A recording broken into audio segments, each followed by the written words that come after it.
والفجر وليال عشر والصخر بالواد وفرعون ذي الأوتاد الذين طغوا في البلاد فأكثروا فيها الفساد فصب عليهم ربك صوت عذاب إن ربك لبالمرصاد فأما الإنسان إذا ما ابتلاه ربه فأكرمه ونعمه فيقول ربي أكرمن وأما إذا ما ابتلاه فقدر عليه رزقه فيقول ربي أهانن كلا بل لا تكرمون اليتيم ولا تحاضون على طعام المسكين وتأكلون التراث أكلا لما وتحبون المال حبا جما كلا إذا دكت الأرض دكا دكا وجاء ربك والملك صفا صفا وجيء يومئذ بجهنم يومئذ يتذكر الإنسان وأنى له الذكرى يقول يا ليتني قدمت لحياتي فيومئذ لا يعذب عذابه أحد ولا يثيق وثاقه أحد يا أيتها النفس المطمئنة ارجعي إلى ربك راضية مرضية فادخلي في عبادي وادخلي جنة دم عليهم ربهم بذنبهم فسواها ولا يخاف عقباها بسم الله الرحمن الرحيم والضحى والليل إذا سجى ما ودعك ربك وما قلى وللآخرة خير لك من الأولى ولسوف يعطيك ربك فترضى ألم يجدك يتيما فآوى ووجدك ضالا فهدى ووجدك عائلا فأغنى فأما اليتيم فلا تقهر وأما السائل فلا تنهر وأما بنعمة ربك فحدث صدق الله العلي العظيم اللهم صل على محمد وآل محمد وعجل فرجهم. لا حول ولا قوة إلا بالله العلي العظيم حسبنا الله ونعم الوكيل نعم المولى ونعم النصير أعوذ بالله من الشيطان اللعين الرجيم بسم الله الرحمن الرحيم الحمد لله رب العالمين بارئ الخلائق أجمعين ثم الصلاة والسلام على أشرف الأنبياء والمرسلين سيدنا ونبينا بالقاسم محمد اللهم صل على محمد وآل محمد وعلى آله الطيبين الطاهرين المعصومين المظلومين المنتخبين المنتجبين ولعنة الدائمة الباقية على أعدائهم أجمعين أما بعد فقد قال الله تبارك وتعالى في كتابه المبين وهو أصدق القائلين وقوله الحق بسم الله الرحمن الرحيم ألف لام ميم أحسب الناس أن يتركوا أن يقولوا آمنا وهم لا يفتنون صلوات بر محمد وآل محمد.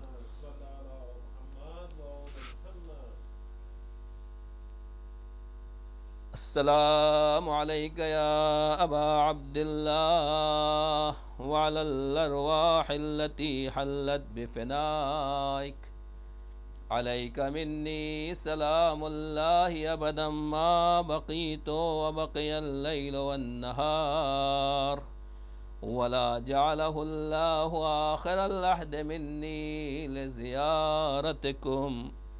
السلام على الحسين وعلى علي بن الحسين وعلى أولاد الحسين لا سيما على صاحب الزمان حجة الله في الأرضين. السلام عليك يا صاحب العصر والزمان أحسن الله لك العطاء في جدك الحسين. ماہ محرم الحرام سن 1442 2020 کا چاند افق پر نمودار ہو چکا ہے اور یہ غم کے لمحات اور یہ غم کے اوقات ایک مرتبہ پھر اس عالم امکان کے اوپر سایہ فگن ہو گئے. عزیزان گرامی،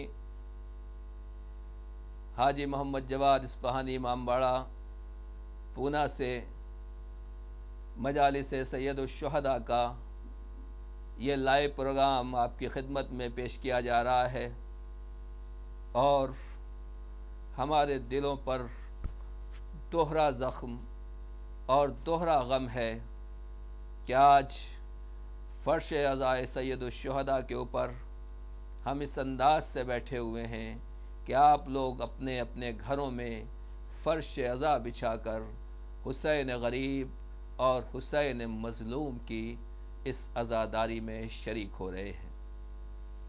میں شکر گزار ہوں آپ کا کہ واقعاً علماء، مراجع اور گورنمنٹ کی طرف سے کووڈ-19 کی ٹیموں اور ڈاکٹروں کی جانب سے جو ہمیں گائیڈ لائن دی گئی تھی، ہمیں اسی کے اعتبار سے اور اسی کے سرکل اور اسی کے دائرے میں حسین غریب اور حسین مظلوم کا غم منانا ہے. میں پہلے ہی دن آپ کی خدمت میں یہ عرض کر دوں کہ اس سال فرش عزا کا انداز کچھ بدلا ہوا ہے. غم حسین وہی ہے، فضا وہی ہے، سوگ وہی ہے، دکھ وہی ہے، درد وہی ہے، آنسو اور آہیں وہی ہیں، مگر تھوڑی سی انداز میں تبدیلی آئی ہے اور اللہ پروردگار عالم اس اعتبار سے ہمیں آزمانا چاہتا ہے. اور وہ تبدیلی یہ ہے کہ ہر سال آپ کو اور ہمیں فرش عزا تک جانا پڑتا تھا، اس سال فرش عزا کو اپنے گھر تک لانا ہے. یعنی صرف ایک امام بارگاہ، ایک مرکز، ایک مسجد، ایک سینٹر، ایک موقف، ایک حسینیہ نہیں، وہاں لوگوں کو جمع نہیں ہونا ہے، بلکہ اپنے گھر کو اور ہر گھر کو عزا خانے میں تبدیل کر دینا. اگر ہم نے یہ کر لیا تو یہی بہترین عزاداری ہے اور یہی بہترین حسین مظلوم کے غم کی لوگوں کو پیغام رسانی ہے اور یہی اس حسین غریب کے لیے بہترین دکھ اور غم میں شرکت ہے. اور میں یہی کہوں گا امام زمانہ عجل اللہ تعالی فرجہ الشریف کی خدمت میں یہی بہترین پرسہ ہے. شب جمعہ ہے، کل امام زمانہ عجل اللہ تعالی فرجہ الشریف کا دن بھی ہے. اللہ اکبر. اس سوگوار امام سے پوچھئے، اس سوگوار زمانے کے ہادی برحق اور حجت خدا امام زمانہ عجل اللہ تعالی فرجہ الشریف سے پوچھئے، آپ کو یہی دکھ ہے، ہمیں یہی افسوس ہے، ہم سب اسی لیے تڑپ رہے ہیں کہ ہم امام حسین علیہ السلام کا غم سب کے ساتھ مل کر، لوگوں کے ساتھ بیٹھ کر نہیں کر سکتے۔ مجلس لائیو ٹیلی کاسٹ ہوگی اور ہر ایک کو اپنے اپنے گھر پر، چاہے وہ اسمارٹ ٹی وی ہو، ایل سی ڈی ہو، یا اسی طریقے سے موبائل میں، لیپ ٹاپ میں، جس طریقے سے بھی آپ اس فرش عزا میں شریک ہو سکتے ہیں، اس فرش عزا میں شریک ہونا ہے اور اس فرش عزا اور چراغ مجلس کو اپنے گھر میں روشن کرنا ہے۔ میں آپ کو بتانا چاہتا ہوں ابتدا میں ہی اور شروعات میں ہی کہ ہمیں اب احساس ہوا کہ جب انسان اکیلا رہتا ہے، دوسرے ساتھ نہیں ہوتے، تو غم کتنا زیادہ ہوتا ہے، کتنا زیادہ ہوتا ہے، تکلیف کتنی بڑھ جاتی ہے۔ کورونا کی وجہ سے اگر خدا نخواستہ کوئی دنیا سے جا رہا ہے اور رشتہ دار اور اعزا اقربا شرکت نہیں کر، تو گھر والوں کو کتنی تکلیف ہوتی ہے، کتنا غم ہوتا ہے، کتنی اذیت ہوتی ہے۔ اگر یہاں تک کی بات سمجھ میں آئی تو ایک بات میں عرض کرنا چاہتا ہوں، کرونا نے سب کو بتا دیا کہ تنہائی میں غم کا سہنا کتنا مشکل ہے۔ سلام ہو اس امام زمانہ کے اوپر جو 1100 سال سے زیادہ عرصے سے اپنے جد مظلوم کا ماتم کرتے ہیں اور ہر سال فرش عزا بچھاتے ہیں، اپنے جد مظلوم کی سوگواری کرتے ہیں، مگر اکیلے، مگر یکا و تنہا، مگر کوئی ساتھ میں نہیں ہوتا۔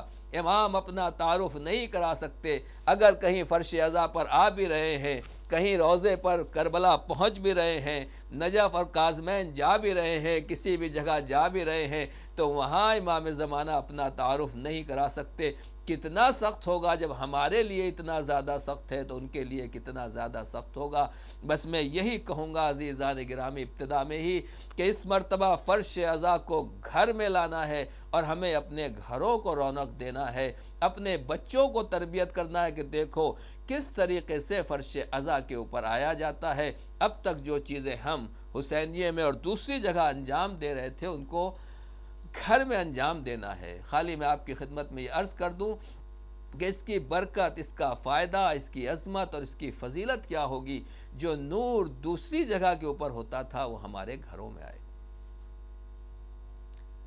نماز کتنے طریقے کی ہوتی ہے، واقعاً چاہنے والوں کو، عزاداروں کو یہ دکھ ہے، درد ہے، میں بھی اس میں شامل ہوں، میں بھی آپ کے ساتھ ہوں، کہ کووڈ-19 کی وجہ سے، کرونا کی وجہ سے ہم ہر سال کی طرح عزاداری نہیں کر رہے ہیں، اور مجھے بھی آپ کے سامنے یہ لائیو پروگرام پیش کرنا پڑ رہا ہے۔ گورنمنٹ نے جو رول، جو قانون دیا اس کے مطابق، اسی طریقے سے جو مراجع کرام نے ہمیں ہدایات دی ہیں اور ان کے فتووں کے مطابق ہمیں چلنا ہے۔ میں اتنا ہی کہنا چاہتا ہوں کہ جو کوئی آدمی اگر نماز نہیں پڑھتا تو ہم اس سے کیا کہتے ہیں؟ نماز پڑھو۔ کیوں نماز نہیں پڑھ رہے ہو؟ ایک آدمی اگر نماز پڑھتا ہے تو ہم کہتے ہیں اس سے، بھائی آپ نماز پڑھتے ہیں؟ کہا ہاں بالکل نماز پڑھتے ہیں۔ کہا لیکن ہم نے تو آپ کو مسجد میں نہیں دیکھا، جماعت میں نہیں دیکھا۔ کہا نہیں، میں گھر پہ پڑھ لیتا ہوں۔ کہا رہے آپ گھر سے مسجد تشریف لایا کیجئے، جماعت کا ثواب زیادہ ہے۔ پھر وہ جماعت میں آنے لگا، کوئی اور صاحب مل گیا، کہنے لگے ارے آپ نماز میں نہیں آتے؟ کہنے لگے نہیں، میں پانچوں وقت کی نماز میں آتا ہوں۔ کہا نہیں، میں نے آپ کو جمعے میں نہیں دیکھا۔ کہا جب پانچوں وقت کی نماز میں آتے ہیں تو جمعے میں بھی آئیے۔ تو عزیزان گرامی، یہی آدمی جب جمعے میں جاتا ہے تو ہفتے ہفتے جمعے میں آ گیا۔ ایک صاحب اور ملے، کہنے لگے ارے آپ کیسے مسلمان ہیں، آپ تو نماز میں نہیں دکھائی دیے۔ کہنے لگے ارے میں پانچوں وقت کی نماز میں آتا ہوں، آپ نے مجھے نہیں دیکھا۔ تو سامنے والا کہے گا کہ میں نے آپ کو عید کی نماز میں نہیں دیکھا، آپ کو بہت تلاش کیا، آپ نہیں دکھائی دیے۔ کہا نہیں، میں مثلا دوسری مسجد میں یا دوسری عیدگاہ میں چلا گیا تھا۔ تو عزیزان گرامی، اس کا مطلب یہ ہوا کہ جو عید میں لوگوں سے ملنے کا قائل ہے اور عید میں لوگوں کو ملاقات کرتا ہے، اگر اسے عید میں کوئی نمازی نظر نہ آئے، وہ سوچتا ہے کہ یہ آدمی نمازی نہیں ہے۔ جو صرف جمعے میں آتا ہے، اگر اسے کوئی جمعے میں نظر نہ آئے تو وہ یہ سوچتا ہے کہ یہ آدمی نمازی نہیں ہے، کیونکہ نماز جمعہ میں نہیں آیا۔ جو انسان جماعت میں آتا ہے، اسے وہ یہ سوچتا ہے کہ یہ آدمی نمازی نہیں ہے بظاہر، اس لیے کہ نماز جماعت میں نہیں آتا، جبکہ یہ اپنے گھر میں نماز پڑھ رہا ہے۔ میں خالی ایک مسئلہ شرعی آپ کو سمجھانا چاہتا ہوں، ذرا شریعت اور دین اور مذہب کی نزاکت کو سمجھیں۔ اب یہ جتنی نمازیں آدمی تنہا پڑھ رہا ہے، پھر دوسری نماز جماعت کے ساتھ پڑھ رہا ہے، پھر تیسری نماز جمعے کے ساتھ پڑھ رہا ہے، اور پھر نماز عیدین پڑھ رہا ہے۔ ان میں جو نمازیں انسان پڑھتا ہے ان میں کس کی فضیلت زیادہ ہے؟ بہرحال ثواب کے اعتبار سے نہیں کہہ رہا ہوں، مگر حدیثوں میں جن نمازوں کی زیادہ تاکید کی گئی ہے، واجب نمازیں اپنی جگہ کے اوپر ہیں، مگر مستحب نمازوں میں سب سے زیادہ تاکید اور پریشر جس بات کے لیے ڈالا گیا وہ کون سی نماز ہے؟ آپ بھی جانتے ہیں، وہ نماز شب ہے، نماز تہجد ہے، نافلۃ اللیل جسے کہا جاتا ہے۔ اللہ اکبر، اتنی نمازیں ہیں مگر نماز شب کی سب سے زیادہ تاکید ہے۔ نماز عید کا اتنا ثواب نہیں جتنا نماز شب کا ہے، یا اسی طریقے سے اور دوسری مستحب نماز اگر ساتھ میں پڑھی جائے ان کا اتنی تاکید نہیں جتنا نماز شب کا ہے۔ وجہ کیا ہے؟ وجہ یہ ہے اصل میں نماز شب انسان تنہائی میں اکیلے میں پڑھتا ہے، ہو سکتا ہے بیوی بچے بھی سو رہے ہوں، گھر والے بھی سو رہے ہوں، رشتہ دار بھی سو رہے ہوں، تنہائی میں اٹھتا ہے، وضو کرنے کے بعد اللہ اکبر، صرف بندہ رہتا ہے اور اس کا رب رہتا ہے۔ خدا جانتا ہے کتنے خلوص کے ساتھ یہ آیا ہے، نہ تعریف کرنے والے ہیں، نہ نعرے لگانے والے ہیں، نہ واہ واہ کہنے والے ہیں، نہ سبحان اللہ کہنے والے ہیں۔ کس شان سے نماز پڑھ رہے ہیں، کیسا رکوع ہے، کیسا سجدہ ہے، کیسی دعا ہے، کیسی تلاوت ہے، کیسا انداز ہے، کیسا گریہ ہے، کوئی بتانے والا نہیں۔ تو جب کوئی بتانے والا نہیں ہے، صرف بندہ ہے اور رب ہے، اسی لیے اس نماز کی تاکید ہے کہ یہاں کسی اور چیز نہ دکھاوا نہ ریاکاری، دنیا کی کسی فتنے کا کوئی امکان نہیں ہے۔ یہ صرف رب اور عبد کے درمیان کا رابطہ اور کنیکشن ہے، بندے اور خدا کا رابطہ ہے۔ میں اتنا ہی کہنا چاہتا ہوں کہ اتنی نمازوں میں نماز شب کو جو اور دوسرے فضائل کی وجہ سے اور دوسری کمالات کی وجہ سے، ان کے ساتھ ساتھ یہ فضیلت بھی ہے کہ اس میں رب اور بندے کے درمیان کوئی دوسرا نہیں ہوتا۔ اب تک جو ہم عزاداری مناتے تھے وہاں کہیں چاہنے والوں سے ملاقات ہوتی تھی، کہیں رشتہ داری ہوتی تھی، کہیں گیدرنگ ہوتی تھی، کہیں حضور اور حاضری کا شوق ہوتا تھا، نہ جانے آدمی کن کن نیتوں سے سجاتا تھا۔ آج گھر میں فرش عزا بچھا دیا تو یہ ہمارا اور امام حسین علیہ السلام کا رابطہ ہے۔ اب ہمارا اور رب کا رابطہ ہے، یہ عبادت خدا ہم ڈائریکٹ رب کے ساتھ کر رہے ہیں۔ کون آیا کون نہیں گیا، اگر حسین کی مادر گرامی کی بارگاہ میں یہ قبول ہو گئی تو قابل قبول ہے۔ اگر یہ رسول خدا صلی اللہ علیہ وآلہ وسلم نے اس کو قبول کر لیا تو یہ عزاداری قبول ہے۔ آپ اکیلے بیٹھے، تنہا بیٹھے یا سب کے ساتھ بیٹھے، کوئی فرق نہیں پڑتا۔ کمال یہی ہے کہ جیسے امام باڑوں میں، مسجد مجلسوں میں، اجتماعی مجلسوں میں شریک ہو کر ہم روتے تھے، ماتم کرتے تھے، گریہ کرتے تھے، گھر کے اندر آج حسین ہمارے مہمان ہوئے ہیں، اسی انداز سے اگر ہم ماتم کریں، اسی طریقے سے روئیں، اسی طریقے سے اپنے فرش عزا کو منور کریں تو اس کا ثواب یقیناً اس سے کم نہیں ہے بلکہ زیادہ ہے۔ میں نے عرض کیا کہ 1100 سال سے امام زمانہ اکیلے گویا عزاداری کر رہے ہیں، نہ بتا نہیں سکتے، کہہ نہیں سکتے، اپنا نام ظاہر نہیں کر سکتے، اس لیے کہ بہرحال یہ مجبوری ہے، غم زیادہ ہو جاتا ہے۔ بس میں اپنے موضوع تک آنا چاہتا ہوں، لیکن موضوع ہو سکتا ہے فی الحال زیادہ روشنی نہ ڈال سکوں۔ میرا ٹاپک ہے اس سال دین ایک چیلنج، کربلا ایک چیلنج کا نام ہے۔ قرآن مجید میں پروردگار عالم ارشاد فرما رہا ہے، سورہ عنکبوت جہاں سے سٹارٹ ہوتا ہے، بسم اللہ الرحمن الرحیم، الف لام میم، احسب الناس، کیا لوگوں نے یہ سوچ رکھا ہے، یہ گمان کر لیا ہے، ان یترکو، کہ انہیں یوں ہی چھوڑ دیا جائے گا، ان یقولوا آمنا، اور وہ یہ کہے کہ ہم ایمان لائے، اسی بات پر انہیں چھوڑ دیا جائے گا، وہم لا یفتنون، اور ان کی آزمائش نہیں ہوگی، ان کا امتحان نہیں ہوگا، انہیں آزمایا نہیں جائے گا۔ وَلَقَدْ فَتَنَّ الَّذِينَ مِن قَبْلِهِمْ، اللہ ارشاد فرما رہا ہے کہ صرف ہمارا اور تمہاری بات نہیں ہے، تم سے پہلے والوں، ان سے پہلے والے لوگوں کا بھی ہم نے امتحان لیا ہے۔ فَلَيَعْلَمَنَّ اللَّهُ الَّذِينَ صَدَقُوا وَلَيَعْلَمَنَّ الْكَاذِبِينَ، اللہ تاکہ بتا دے، پتہ چل جائے لوگوں کے سچے واقعاً مومن کتنے ہیں اور جھوٹے دعوے دار کتنے ہیں۔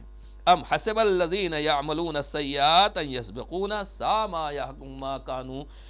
ما یحکمون، جو لوگ برائیاں کرتے ہیں وہ سوچتے ہیں کہ ہمارے سے یعنی اللہ سے آگے نکل جائیں گے۔ جو کچھ بھی انہوں نے فیصلہ کیا ہے وہ بہت برا فیصلہ ہے۔ یہ قرآن مجید یہ بتا رہا ہے کہ اس سے پہلے جتنی قوموں کا درمیان بھی جو بھی قومیں گزری، ہر ایک امتحان کے میدان سے گزرا ہے، ہر ایک نے کوئی نہ کوئی وبا کو برداشت کیا ہے، ہر ایک کے سامنے کوئی نہ کوئی امتحان اور مصیبت کی گھڑی آئی ہے. جب مصیبت کی گھڑی آئی ہے، اس مصیبت میں دیکھنا ہے کہ کون کتنا اللہ والا ہے اور کتنا مومن ہے. خداوند عالم ہمارے سامنے یہی ظاہر کرنا چاہتا ہے. بس عزیزان گرامی، دین، میں نے پہلے ہی موضوع ٹاپک آپ کی خدمت میں عرض کر دیا کہ دین ایک چیلنج. کیا واقعاً ہم دین کو چیلنج سمجھتے ہیں، مذہب کو چیلنج سمجھتے ہیں یا نہیں؟ مذہب کو ہم چیلنج نہیں سمجھتے. مذہب ایک رسم ہے، ایک رواج ہے، ایک خاندانی چیز ہے، لوگوں سے، بزرگوں سے ملی ہوئی ہے، لہٰذا ہم دیندار ہیں. نہیں عزیزان گرامی، اگر مذہب گھر والوں کی رسم و رواج ہے اور بزرگوں سے آتی ہوئی چیز ہے تو پھر اس کا نام مذہب نہیں ہوتا. پیغمبر اسلام نے بھی جب لوگوں کو دین اسلام کی طرف دعوت دی اور ان سے کہا کہ ایمان لے آؤ، تو وہ لوگ یہی کہتے تھے، اور ہر نبی کو ان کی قوم نے یہی جواب دیا، وجدنا آبانا، ہم نے اپنے ماں باپ کو اسی کے اوپر پایا ہے جو ہمارے ماں باپ کرتے آ رہے تھے، ہم بھی وہی کر رہے ہیں. تو اگر ہم مسلمان ہیں، ہم مومن ہیں، ہم عزادار ہیں، اگر یہ اس لیے کر رہے ہیں کہ ہمارے ماں باپ یہی کرتے ہوئے آئے تھے، تو اس کا مطلب تھنکنگ وہی ہے، ذہنیت وہی ہے، خیالات وہی ہے جو ان عرب کے جاہلوں کا تھا. مومن کا مطلب ہی یہی ہے کہ ہم اللہ پر ایمان لا رہے ہیں. یہ اپنی مرضی اپنے ماں باپ کی اور آبا و اجداد کی تاثیر ان کی فالو کرتے ہوئے نہیں اور ان کو فالو کرتے ہوئے نہیں، بلکہ رب کریم پروردگار قابل عبادت ہے تو عبادت کر رہے ہیں، وہ واقعاً رب ہے تو ہم اس کو رب مان رہے ہیں، ہم وہ خدا ہے تو ہم اس کو خدا مان رہے ہیں. اور یہ واقعاً بڑی سخت منزل ہے. انشاءاللہ آنے والے ٹائم میں اور وقت میں عرض کروں گا آپ کی خدمت میں کہ دین کو ہم ایز اے چیلنج لے رہے ہیں یا دین کو ایز اے رسم لے رہے ہیں یا اپنے ماں باپ اور بزرگوں کی میراث کے طور پر لے رہے ہیں. ہمارا دین ہم نے کس اعتبار سے لیا ہے، کس اینگل سے لیا ہے؟ جس اینگل سے ہم دین لیں گے ہمارا دین اتنے ہی پاور اور اتنی ہی قیمت والا ہوگا، اتنے ہی اعتبار سے ہم دیندار کہلائیں گے. اور اس کا ایفیکٹ کیا ہوگا، اثر کیا ہوگا ہماری زندگی میں، ہماری زندگی کے بعد آخرت میں اس کا رزلٹ کیا ہوگا، یہ بھی انشاءاللہ آپ کی خدمت میں عرض کیا جائے گا. میں خالی یہی عرض کر رہا ہوں کہ بس ہمارے سامنے ایک چھوٹی سی مثال میں آپ کو عرض کر دوں کہ جہاں تک جو بات ڈیٹیل سے آئے گی کہ کربلا بھی اسی چیلنج کا نام ہے جہاں لوگ خانہ کعبہ کا طواف کر رہے ہیں، جہاں لوگ حج کے لیے جا رہے ہیں، جہاں لوگ میدان عرفات کے لیے جا رہے ہیں، وہاں امام حسین علیہ السلام کربلا کے میدان کی طرف جا رہے ہیں، کوفے کی طرف سفر اختیار کر رہے ہیں. سمجھ میں آیا؟ دین کو جس نے چیلنج کے طور کے اوپر قبول کیا تھا وہ نہیں کر رہا ہے جو سب لوگ کر رہے ہیں، اور دین کو جس نے میراث کے طور پر لیا تھا، بزرگوں کے طور پر لیا تھا، خاندان والوں کے طور کے اوپر لیا تھا، وہ دین کو وہ کر رہے ہیں جو امام حسین علیہ السلام نہیں کر رہے ہیں. کیوں؟ اس لیے کہ جس نے دین کو چیلنج سمجھا وہ چیلنج کی میدان میں نکل گیا، اور جس نے دین کو چیلنج نہیں سمجھا وہ اس راستے میں رہا جو کچھ ہوتا آیا ہے. بس میں اتنا ہی عرض کر لوں گا کہ کربلا اور دوسرے راستوں میں یہی فرق ہے کہ جہاں اب تک ہوتا آ رہا ہے اگر ہم اسی کو کنٹینیو کر رہے ہیں، اس کا مطلب یہ ہے کہ ماں باپ کے اور خاندان اور قوم اور قبیلے کے راستے کے اوپر چل رہے ہیں. اور جہاں چیلنج کو قبول کر کے حسین مظلوم کی طریقے سے اسٹینڈ لیتے ہیں اور ظلم کے خلاف کھڑے ہوتے ہیں اور حق کی آواز کو بلند کرتے ہیں، اس کا مطلب ہم نے دین کو چیلنج سمجھا. اس لیے اس کے لیے ہم میدان میں امتحان دینے کے لیے تیار ہیں. ہم پروردگار نے جس طریقے سے دوسری قوموں کا امتحان لیا، کتنے ناکام ہوئے اور کتنے کامیاب ہو گئے، ہم اس کے لیے تیار ہیں. اسی میں سے ایک چیز ہے یہ عزاداری جو اس سال ہم اور آپ اس سوشل ڈسٹینسنگ کے ساتھ منا رہے ہیں. آپ کتنی دور کہاں کہاں بیٹھ کر میری اس آواز کو سن رہے ہیں. گھروں میں آپ مجلس عزا برپا کیے ہوئے ہیں. تنہائی میں ہر آدمی احساس تنہائی کر رہا ہے، مگر احساس تنہائی کے بعد سب لوگ جڑے ہوئے ہیں. میں اتنا ہی کہوں گا کہ یہ پروردگار نے در حقیقت ہمارا امتحان لیا ہے.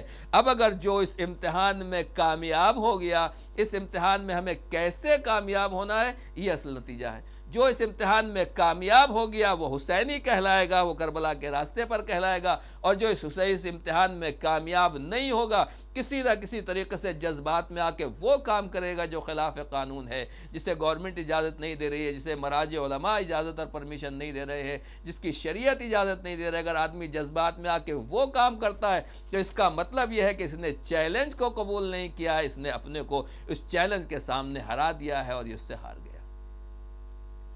تو پھر اس چیلنج کو قبول کیسے کرنا ہے عزیزان گرامی؟ سب سے پہلی بات تو یہی ہے، اللہ اکبر، مجلس اعضاء کا ثواب کیا ہے؟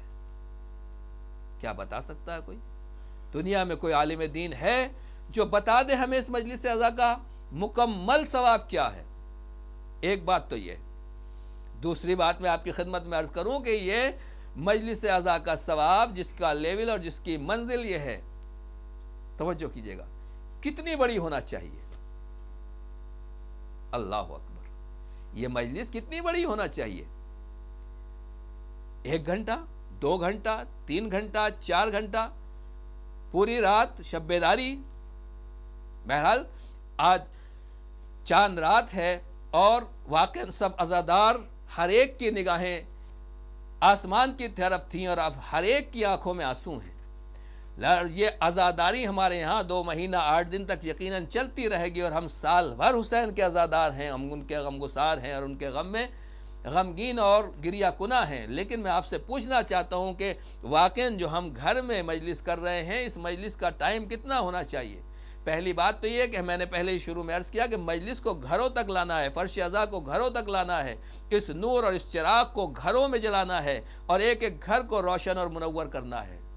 تو آپ کہیں گے مولانا ہم تو مجلس پڑھ ہی نہیں سکتے، ہم ذاکر کو کیسے بلائیں گے؟ تو پہلی چیز تو یہی ہے کہ حسینی والنٹیئرز اور خدام اعضاء آپ کی اس خدمت کے لیے حاضر ہیں۔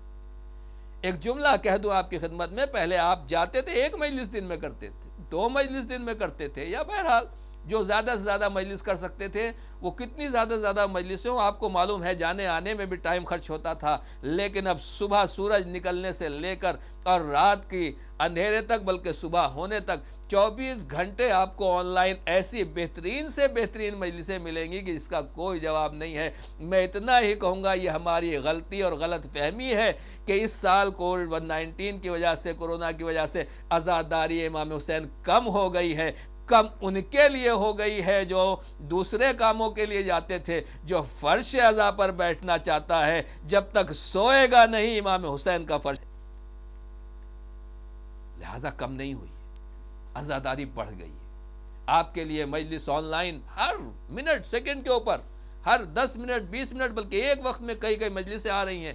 جو خطیب آپ کو پسند ہے اس کو سنیں۔ میں اول میں ابتدائی میں عرض کر دوں آپ کی خدمت میں کہ آپ چاہے ہمارے چینل پہ یہ مجلسیں سنیے، یا کسی دوسری مجلس کو سنیے، یا تیسرے خطیب کو سنیے، کوئی فرق نہیں پڑتا، عزاداری امام حسین ہونا چاہیے۔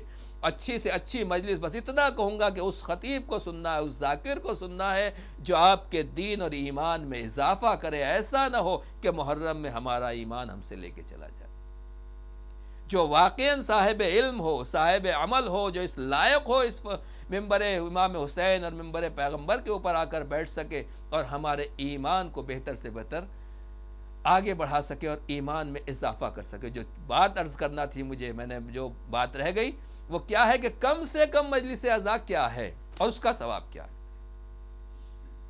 2 مثالیں میں آپ کو دیتا ہوں، بالکل کلیئر ہو جائے گا میرے بچوں کے لیے، جوانوں کے لیے، جس کے ذہن میں بھی کوئی ذرا سا ڈاؤٹ ہے۔ نمبر 1، امام سے پوچھا کہ میں مولا زیارت کے لیے جاتا ہوں، امام سے پوچھا کہ میں مولا زیارت کے لیے جاتا ہوں، بہت سے لوگ میرے سے کہتے ہیں کہ میری طرف سے بھی زیارت پڑھ دینا۔ روایت میں شیخ عباس قمی نے آداب زیارت میں لکھا ہے کہ اب میں کس کی طرف سے زیارت پڑھوں؟ تو اس کو جواب دیا گیا کہ اگر تم نے امام کے روضے کی طرف السلام علیکہ یا ابا عبداللہ، اے امام حسین علیہ السلام، یہ سلام ہے میرے فلاں بھائی کی طرف سے، میرے فلاں دوست کی طرف سے، میرے فلاں ساتھی کی طرف سے، میرے فلاں گھر والوں کی طرف سے، تو یہ ایک زیارت قبول ہو گئی۔ اگر تم آ کے واپس پوچھتے ہو، اس نے تم سے پوچھا کہ یہ بتاؤ میری طرف سے تم نے زیارت کی تھی، تو اگر تم یہ کہتے ہو کہ نہیں میں نے آپ کی طرف سے زیارت کی تھی، تو آپ جھوٹے نہیں۔ کتنا کہا؟ صرف السلام علیکہ یا ابا عبداللہ، السلام علیکہ یا رسول اللہ، اے اللہ کے رسول آپ کے اوپر سلام ہو۔ بعد میں واپس آئے، ہمارے بھائی مسلمان نے پوچھا کہ کیا میری طرف سے آپ نے رسول کو زیارت کی تھی؟ کہا ہاں بالکل۔ آپ جھوٹے نہیں، کیوں؟ آپ نے پہنچا دیا۔ اس کا مطلب اگر السلام علیکم بھی کہہ دیا اور نبی کو، پیغمبر کو وہ سلام پہنچا دیا تو ہم ظاہر ہو گئے، جس کی طرف سے زیارت پڑھی گئی وہ زیارت ہو گئی۔ تو کم سے کم زیارت یہ ہے کہ ایک جملہ بھی کہا، اور زیارت جامع کبیرہ آپ پڑھتے رہیے 1 گھنٹے تک، ماشاءاللہ سے اتنی لمبی زیارت ہے۔ یہ ایک بات ہوئی۔ تو اہل بیت کے یہاں کم کی کوئی لمٹ نہیں ہے، کم سے کم ایک جملہ، اب دوسری حدیث اور میں سنا دوں جو مشہور ہے اور آپ نے بار بار سنی ہے، وہ محفلوں میں سنائی جاتی ہے، عام طور سے مجلسوں میں نہیں آتی، لیکن آج اس کا بھی موقع ہے۔ امام نے کیا فرمایا؟ من قال فینا بیتن، جو ہم اہل بیت کے بارے میں ایک شعر کہے گا، کیا ہوگا اس کا ثواب؟ معلوم ہے آپ کو؟ اپنے ان جوان بچوں کے لیے میں عرض کرنا چاہتا ہوں، جو ہم اہل بیت کے بارے میں ایک شعر کہے گا اس کا ثواب کیا ہے؟ بیتن، جو ایک شعر 2 لائنیں لکھے گا، جو ایک شعر کہے گا، امام فرماتے ہیں کہ اس کا ثواب جنت میں ایک بیت ہے، ایک فلیٹ ہے، ایک گھر ہے۔ جو ہم اہل بیت کے بارے میں ایک شعر بھی اگر کوئی کہہ دیتا ہے تو اللہ اس کو خلوص کے ساتھ، تمام شرائط کے ساتھ اگر یہ شعر قبول ہو گیا تو اللہ جنت میں اس کو ایک بیت یعنی ایک پورا گھر دے گا۔ بس میں کہنا چاہتا ہوں، سمجھ میں آ گیا مجلس عزا کیا ہے، ذکر اہل بیت کیا ہے؟ اس کے لیے ضروری نہیں ہے کہ آپ اپنا گھنٹوں ٹائم دیں، صرف اگر آپ نے ایک بیت اور ایک شعر بھی خلوص دل کے ساتھ گھر میں فرش عزا پر بیٹھ کر پڑھ دیا تو خطیب کی ضرورت نہیں ہے، مرثی خان کی ضرورت نہیں ہے، نوحہ خان کی ضرورت نہیں ہے، ماتم داروں کی ضرورت نہیں ہے۔ گھر میں جتنے لوگ بھی ہیں، آفس میں جہاں کہیں بھی ہیں، آپ نے بیٹھ کے کہا السلام علیکہ یا ابا عبداللہ، زیارت امام حسین کا ثواب بھی مل گیا، ایک شعر پڑھ دیا اس کا ثواب بھی مل گیا، ایک حدیث آپ نے پڑھ دی فضائل اہل بیت کی تو گویا جنت میں آپ نے گھر تیار کر لیا۔ مجلس عزا ہو گئی، کم سے کم مجلس عزا اتنی ہے اب جو جتنا ثواب لوٹنا چاہے وہ لوٹ سکتا ہے۔ اللہ اکبر، یہ ہے عظمت مجلس عزا۔ لہٰذا 24 گھنٹے ہمارے لیے فرش عزا بچھا ہوا ہے، جس وقت بھی آپ چاہیں اس وقت حسین غریب کی بہترین سے بہترین عزاداری کر سکتے ہیں۔ فضائل، مصائب، سب کچھ، نوحہ، مرثیہ، سب کچھ آپ کی خدمت میں پیش کیا جا رہا ہے۔ میں صرف عرض کروں گا کہ گھر میں مجلس کا طریقہ کیا ہونا چاہیے۔ سب سے پہلے تو ہمیں اپنے گھر کو پاک و پاکیزہ بنانا ہے، فضا کو معطر کرنا ہے۔ وہ کام جو ہم سال بھر کرتے تھے اور اہل بیت کو اگر پسند نہیں ہے، دین کو، خدا اور رسول کو پسند نہیں، ہمیں ان سے پرہیز کرنا ہے۔ فرش عزا بچھانے کے بعد تلاوت کی جائے اور اس کے بعد گھر میں مجلس کی جائے، چاہے ایک نوحہ پڑھے، ایک ماتم کریں۔ ایک ہی آدمی ہے، اگر وہی تنہا ماتم کر رہا ہے تو واقع نبی نوحہ یہاں سے لائیو ٹیلی کاسٹ ہوگا، آپ کی خدمت میں پیش کیا جائے گا، آپ گھروں میں کھڑے ہو کر کے ماتم کریں گے۔ عزیزان گرامی، یہ نہ سوچئے گا کہ نوحے میں وہ بات نہیں پیدا ہو رہی، سب لوگ ساتھ میں نہیں ہیں۔ یہ ہم دیکھتے ہیں کہ کون کتنے زور سے ماتم کر رہا ہے، حسین تو یہ دیکھتے ہیں کہ اس کے دل سے یا حسین کی آواز نکل رہی، کون دل سے ماتم کر رہا ہے، کون خواتین، لیڈیز کس خلوص کے ساتھ فرش عزا بچھا رہی ہیں۔ اس کے علاوہ زیارت بھی پڑھنا نہ بھولیں۔ میں نے اب عرض کر دیا، چھوٹی سے چھوٹی زیارتیں بھی ہیں، بڑی سے بڑی زیارتیں بھی ہیں۔ اس میں زیارت وارثہ جو اہم ہے، آج شب جمعہ ہے، زیارت وارثہ بھی پڑھی جائے گی، اور اس کے ساتھ ساتھ زیارت عاشورہ یا جو بھی زیارت آپ، زیارت جامعہ اگرچہ بڑی ہے مگر اس کا جواب بھی نہیں ہے، اس کا بے حد ثواب ہے۔ اور اسی طریقے سے آپ کی خدمت میں عرض کروں کہ بچوں کو ٹریننگ دیں کہ صبح کے وقت بھی ہم آن لائن مجلس کریں، دوپہر کے وقت بھی مجلس کریں، شام کے وقت بھی مجلس کریں۔ جو وقت ہمارا اب تک ضائع ہو رہا تھا، ہم دوسرے کاموں میں کیا کریں، بور ہو رہے ہیں، کوئی ٹائم نہیں ہے۔ آپ کی خدمت میں عرض کر دوں کہ ہمارا اصرار یہی ہے کہ نہیں، ہم جب سب تک جمع نہیں ہوتے ہیں اس وقت تک مجلس نہیں ہوتی ہے۔ یہ بتائیے کہ دنیا کے جو پروگرام ہوتے ہیں ان میں ہم لوگ کیسے اٹینڈ کرتے ہیں؟ کوئی ریلی ہو رہی ہے وہ کیسے اٹینڈ ہوتا ہے؟ کوئی میچ ہو رہا ہے وہ کیسے اٹینڈ ہوتا ہے؟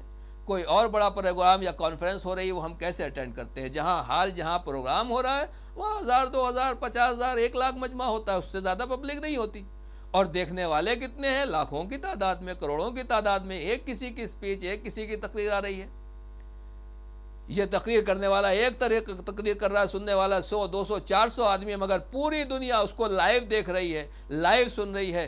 تو اس کا مطلب یہ ہے کہ جو دنیا کی ہماری زندگی تھی اس میں ہمارا طریقہ کار یہ تھا کہ جہاں کہیں بھی پروگرام ہوتا ہے، ہم ٹی وی ہم نے کھولا، موبائل کھولا یا لیپ ٹاپ، اور اس کو کھولنے کے بعد ہم لائیو گئے اور ہم نے وہ پروگرام دیکھنا شروع کر دیا۔ تو اس کا مطلب یہ ہے کہ دنیا کے پروگرام بھی ہم گھر میں بیٹھ کے دیکھتے ہیں، اور جب بیٹھ کے دیکھتے ہیں تو 2 گھنٹے بھی نہیں پتہ چلتے، 4 گھنٹے بھی نہیں پتہ چلتے، 6 گھنٹے بھی نہیں پتہ چلتے۔ صبح سے شام تک اگر ہمارے پسند کا پروگرام آ رہا ہے تو آدمی سیٹ سے ہلنے کی بھی کوشش نہیں کرتا۔ کیوں؟ اس لیے کہ کیا بہترین پروگرام چل رہا ہے، کیا بہترین بہترین سیریل اور کیا بہترین اسپیچ، جو کچھ بھی ہے وہ پروگرام چل رہا ہے. میں اتنا ہی کہوں گا، جب دنیا میں ہمارا مزاج یہ ہے، ہماری عادت یہ ہے کہ ہم اس پروگرام کو لائیو دیکھ کے اس میں شریک ہو سکتے ہیں، فرش عزائے امام حسین بچھا دیا گیا ہے.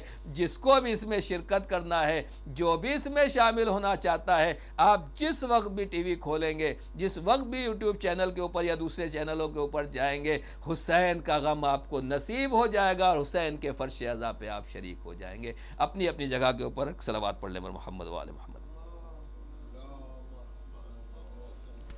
ایک اور بات میں عرض کر دوں، بہرحال باتیں اور ہیں انشاءاللہ آگے آئیں گی، کہ اب بس معاملہ رہتا ہے تبرک کا. ایک تبرک لینا ہے اور ایک تبرک دینا ہے. میں اتنا ہی کہوں گا، کون سا وہ عزادار ہے، توجہ کیجئے گا، کون سا وہ عزادار ہے کہ جو پورے محرم میں صرف تبرک لیتا ہی ہو، تبرک دیتا نہ ہو. ہر عزادار کی ایک کوشش رہتی تھی اپنی اوقات کے مطابق، اپنے مال کے مطابق، اپنی جیب کے مطابق، حسین غریب کے عزا میں جتنا بھی میرے سے ممکن ہے میں اس وقت اتنا حصہ لے لوں، اتنا نظر و نیاز، اتنا تبرک میں مولا کے لیے ہدیہ کر دوں. تو ہر سال ہم آپ یہی کرتے تھے نا. تو میں اتنا ہی کہنا چاہتا ہوں کہ ہر آدمی تبرک کو تبرک سمجھ کے لیتا تھا اور پھر اسی اعتبار سے تبرک سے تقسیم کرتا تھا کہ اس سے ہمیں برکت آئے گی، ہمارے گھر میں برکت آئے گی، ہمارے بچوں کو برکت ملے گی.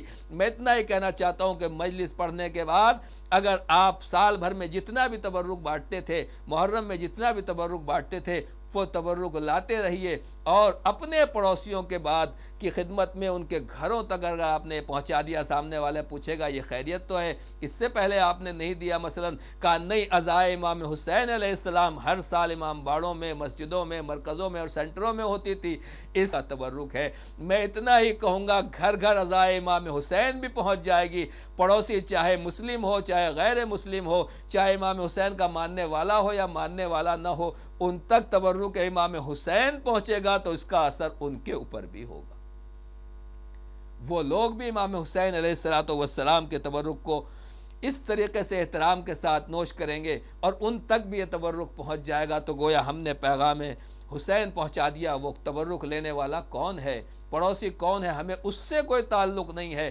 حسین کا تبرک گھر گھر پہنچنا چاہیے اور جتنا زیادہ سے زیادہ ہم اس گھر گھر پہنچائیں گے، کووڈ-19 کے تمام شرائط کے ساتھ، یاد رکھیے گا اس میں اتنی ہی زیادہ برکت ہوگی. ضروری نہیں ہے کہ کوئی آدمی جتنا زیادہ سے زیادہ مہنگا تبرک ہو، نہیں، سستے سے سستا تبرک بھی اگر خلوص کے ساتھ پہنچایا جا رہا ہے، پہنچانا ہمارا کام ہے. اس کے دلوں کو ہماری طرف موڑنا اور ان کے دلوں میں ہماری محبت پیدا کرنا، یہ امام حسین اور یہ اللہ و رسول کا کام ہے. لہٰذا یہ بہترین فرصت ہے، بہترین موقع ہے، اللہ کا بہترین امتحان ہے. ہم اس امتحان سے گھبرانے والے نہیں. میں نے شروع میں عرض کیا، دین ایک چیلنج ہے، کربلا ایک چیلنج ہے. کربلا چیلنج کا نام ہے. جو چیلنج کو قبول کر لے اور اس چیلنج کو پار کرنے کی ہمت رکھتا ہو، وہ کامیاب ہو گیا. جو چیلنج میں گھبرا گیا، وہ ناکام ہو گیا. دین ایک چیلنج کا نام ہے. جو اس کو قبول کر لے وہ کامیاب ہو گیا، وہ کہیں نہ کہیں راستہ نکال لے گا. اور عزیزان گرامی، میں یہی کہوں گا، اللہ تعالیٰ پروردگار عالم نے خود کہا ہے کہ تم چیلنج کو قبول کرو، تم دیدار پنو، ہم تمہارے لیے زمین اور آسمان کے راستے کھول دیں گے، ہم تمہارے لیے بند دروازے کھول دیں گے، ہم تمہارے لیے رکاوٹوں کو دور کر دیں گے. کیوں؟ اس لیے کہ چیلنج کو ہم اپنے لیے قبول نہیں کر رہے ہیں، چیلنج کو بھی اللہ اور رسول کے لیے قبول کر رہے ہیں. چیلنج کو امام حسین کے لیے بھی قبول کر رہے ہیں. بس امام حسین علیہ السلام کے لیے جتنے بہترین انداز سے اس چیلنج کو قبول کریں گے، اتنی ہی بہترین مجلس ہوگی، اتنی ہی بہترین عزاداری ہوگی اور اتنا ہی ذکر امام حسین لوگوں تک عام ہوگا. لیکن شرط یہی ہے کہ عزیزان گرامی، ہمیں اس چیلنج کو قبول کرنا پڑے گا اور ہم اس منزل تک پہنچے کہ واقعاً اس سے آگے ہم نہ جائیں اور اس میں گھبرائیں نہیں، ایک دوسرے کا ہاتھ بٹائیں. پھر میں عرض کروں گا اپنے جوانوں کے لیے، واقعاً جوانوں کے لیے سخت ہے کہ کیسے عزاداری پہلی مرتبہ یہ زندگی میں ہو رہا ہے. ہر ایک پریشان ہے، ہمارے بزرگ بھی پریشان ہیں. لیکن میں اتنا ہی عرض کروں گا کہ اس چیلنج کو قبول کرنا ہے اور راستے نکالنا ہے.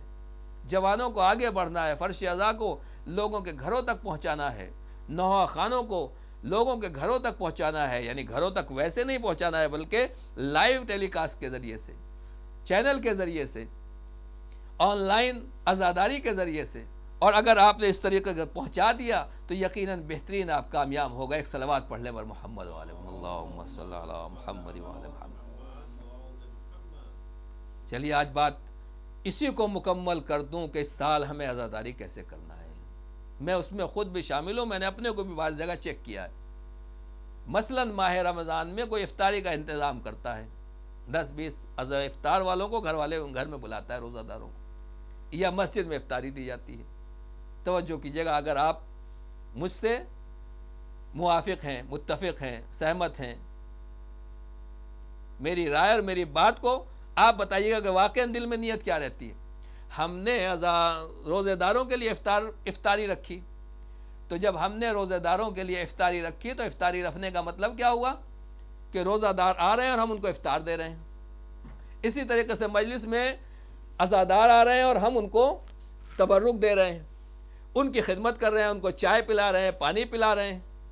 ہوتا ہے نا، مسجدوں میں بھی یہی ہوتا ہے کہ افطار دیا جا رہا ہے. لیکن میں آپ کی خدمت میں عرض کر رہا ہوں کہ وہ بچہ، وہ جوان، وہ عورت، وہ مرد، وہ خواتین، میں آپ جو کوئی بھی ہے، کہ جب ہم کسی روزہ دار کو افطار دے رہے ہیں تو اگر باپ آ جاتا ہے ہمارے سامنے تو کیا ہم اسے اس نیت سے افطار دیتے ہیں کہ یہ روزہ دار ہے؟